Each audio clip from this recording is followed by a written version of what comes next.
السلام علیکم۔ رضا علی حجویری آپ کی خدمت میں گنج بخش فیض عالم مظہر نور خدا ناکسارہ پیر کامل کامل آرا رہنما۔ ہمارا مقصد تصوف اور معرفت پر 1000 سال پہلے لکھے جانے والی حضرت داتا گنج بخش علی حجویری رحمۃ اللہ علیہ کی مایہ ناز تصنیف کشف المحجوب کی روشنی میں تصوف اور معرفت آپ کے سامنے بیان کرنا ہے۔ اس کتاب کے متعلق حضرت خواجہ نظام الدین اولیاء رحمۃ اللہ علیہ فرماتے ہیں کہ جس شخص کو بھی مرشد کامل کی تلاش ہو وہ حضرت داتا گنج بخش علی حجویری رحمۃ اللہ علیہ کی کتاب کشف المحجوب کو پڑھے، اسے مرشد کامل کی رہنمائی ملے گی۔ روحانیت اور روحانیت کی تلاش میں رہنے والوں کے لیے ہم نے روحانیت کے 7 پردوں کا ذکر الگ الگ ویڈیو میں کر دیا ہے، جو آپ ہمارے یوٹیوب چینل پر ترتیب سے دیکھ سکتے ہیں۔ آج ہم آپ کے سامنے روحانیت کے 8ویں پردے کا ذکر کرنے جا رہے ہیں کہ یہ کیا ہے اور یہ کیسے کھلتا ہے۔ ویڈیو کو غور سے اور پورا دیکھیے گا، ایک ایک لفظ قیمتی اور رہنمائی کے لیے ہے۔ ایک دفعہ ایک شخص حضرت جنید بغدادی رحمۃ اللہ علیہ کی خدمت میں حاضر ہوا تو آپ رحمۃ اللہ علیہ نے پوچھا کہ تم کہاں سے آئے ہو؟ اس نے کہا ابھی حج کر کے آیا ہوں۔ آپ رحمۃ اللہ علیہ نے پوچھا کیا تم نے حج کا سفر کیا؟ اس نے کہا جی ہاں۔ آپ رحمۃ اللہ علیہ نے فرمایا جب تم گھر چھوڑ کر نکلے تو کیا گناہوں کو بھی چھوڑ کر نکلے تھے؟ اس نے کہا نہیں۔ تو آپ رحمۃ اللہ علیہ نے فرمایا پس تم نے سفر ہی نہیں کیا۔ پھر آپ رحمۃ اللہ علیہ نے پوچھا کیا تم نے راستے میں ہر شب نئی منازل پر قیام کیا تو کیا تم نے قرب حق کی بھی نئی منازل طے کی؟ اس نے کہا نہیں۔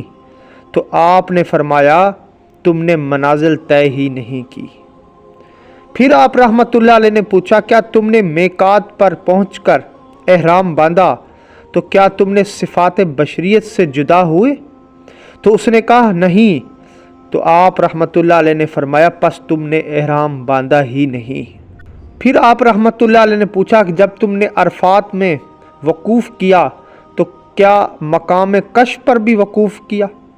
اس نے کہا نہیں۔ تو پھر آپ نے فرمایا تم نے عرفات میں وقوف کیا ہی نہیں۔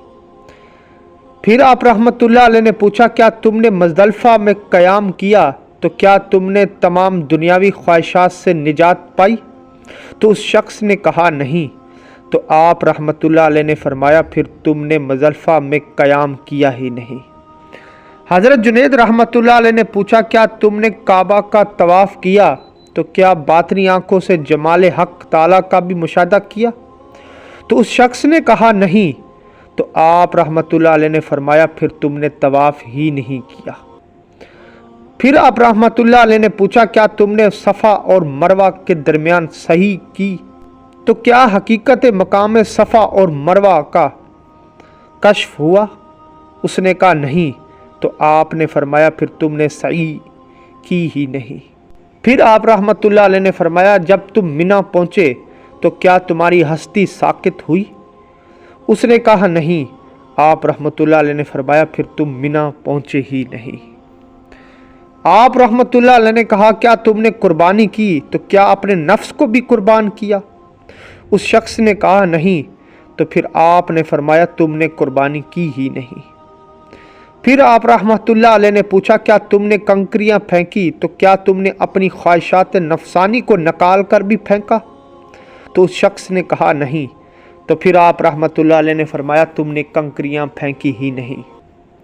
تو پھر آخر میں حضرت جنید بغدادی رحمۃ اللہ علیہ اس شخص کو فرماتے ہیں پس تم نے حج کیا ہی نہیں، واپس جاؤ اور پھر حج کرو تاکہ مقام ابراہیم یعنی مقام دوستی حاصل ہو۔ اس لیے حضرت داتا گنج بخش علی حجویری رحمۃ اللہ علیہ اپنی مایہ ناز تصنیف کشف المحجوب میں تصوف اور معرفت اور روحانیت کے 8ویں پردے کے اٹھنے کو حج کی ظاہری کے ساتھ ساتھ روحانی حقیقی تکمیل کو قرار دیا ہے کہ ہم نے لاکھوں لگا کر صرف کعبہ کے چکر لگا کر ہی نہیں آنا بلکہ لوگوں کو چکر دینے سے باز بھی آنا ہے۔ اور اپنے اندر ایک روحانی تبدیلی لے کر آنا ہے اور دیدار الہی سے منور ہونا ہے۔ حج کی دو اقسام ہوتی ہیں، ایک حج حضوری اور ایک حج غیوبی یعنی غیب، یعنی حق تعالیٰ کے ساتھ مقام حضوری۔ اس مقام کو معیت، قرب اور فنا فی اللہ کے ناموں سے موسوم کیا جاتا ہے، اور یہ جو حق تعالیٰ نے فرمایا ہے ترجمہ میں تمہارے ساتھ ہوں، اس سے بھی یہی حق کی معیت، حضوری اور قرب وصال ہے۔ جس شخص کو کعبہ میں مقام قرب و وصال حاصل نہیں ہویا تو گویا وہ اپنے گھر میں ہی بیٹھا ہے، اور جس شخص کو اپنے گھر میں ہی قرب وصال حق حاصل ہے گویا وہ خانہ کعبہ میں بیٹھا ہے، خواہ گھر میں ہی کیوں نہ ہو۔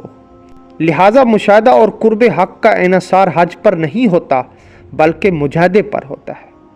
نیز ایک لحاظ سے مجاہدہ بھی کشف کا ذریعہ نہیں ہے بلکہ مشاہدے کا انحصار فضل خدا تعالیٰ پر ہوتا ہے، یعنی اللہ تعالیٰ جب تک اپنی رحمت، اپنی نظر کرم آپ پر نہیں فرماتا، آپ کو نہ حج پر جانا کسی کام آتا ہے، نہ ہی گھر پر بیٹھنا، اور نہ ہی آپ کا مجاہدہ کسی کام کا ہوتا ہے۔ بس حج کا مقاصد مشاہدہ کعبہ ہی نہیں بلکہ مشاہدہ حق تعالیٰ ہوتا ہے۔ اللہ تعالیٰ سے دعا ہے کہ اللہ تعالیٰ ہمیں ظاہری حج کے ساتھ ساتھ باطنی حج کی لذت سے منور فرمائے اور اپنی دیدار کی لذت سے منور فرمائے۔ ویڈیو آپ کو پسند آئی تو چینل کو سبسکرائب کریں، لائک کریں اور کمنٹس کریں، اور اس متعلق آپ کا کوئی بھی سوال ہو تو آپ کمنٹس میں پوچھ سکتے ہیں۔ شکریہ۔